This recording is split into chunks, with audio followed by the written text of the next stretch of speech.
Well, this is starting out after the fun has already occurred. So I stopped to get fuel, was taking this for somebody to look at it, and started up initially and then just died and cranks and cranks and cranks. I dove into it a little bit at the gas station, but spent the better part of the afternoon trying to figure out what it may be, and ended up spraying some starting fluid in and it fired up. So it's either the fuel pump or the fuel pump control unit.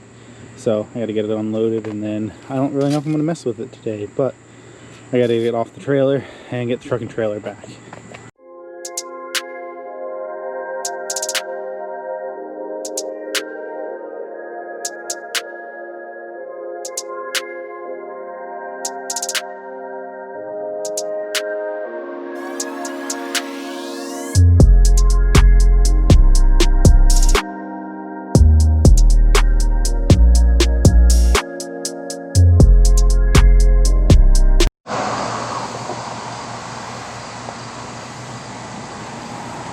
Well, since dragging this thing home, it's been about 2 weeks or so.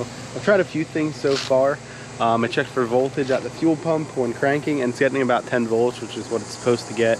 I have no fuel pressure at the rail, but I think I hear the fuel pump priming. So I'm gonna try a few things, check for pressure at the rail with my actual gauge, and see if that gives me anything.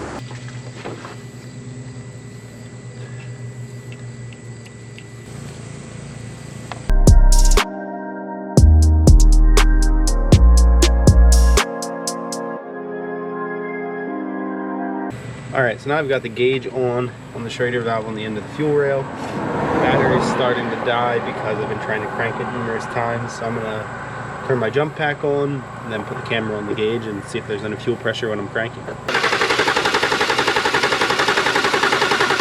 Well, there's 0 PSI present at the rail with an actual gauge. Earlier I just pushed in the Schrader valve and didn't get any release of fuel or air, so that's how I was kind of pinpointing that it was 0, no pressure at the rail.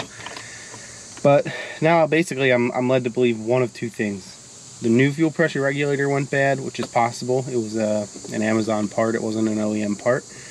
Or it's the fuel pump. Since the fuel pump hasn't been done, I think I'm going to start with that. Like I said, I think I can hear it turning on when I'm cranking the car, but it may just be weak, or something's broken inside that isn't allowing fuel to the fuel line may be broken inside. So next step is going to be to pop that fuel pump out.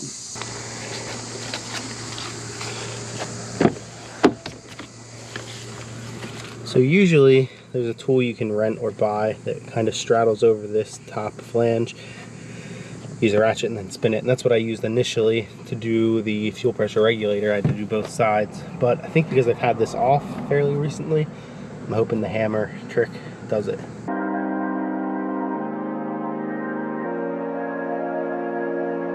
Smaller one of these.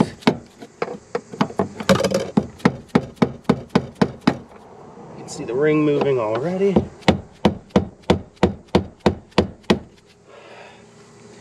This typically would take a lot longer using this method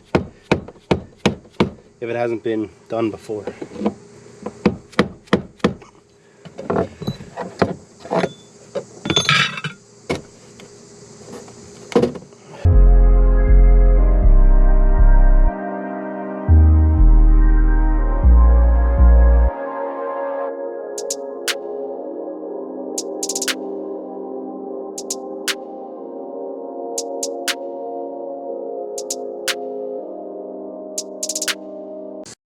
Alright, well that's it for now.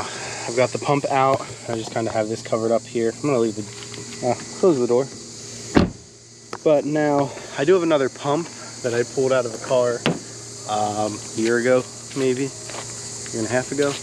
But I had broken a piece of the top cap where one of the hoses goes on. So I'm going to try and make one good pump out of the two, test them both out of the car, and then throw one in that I think has the best parts and see if that does the trick.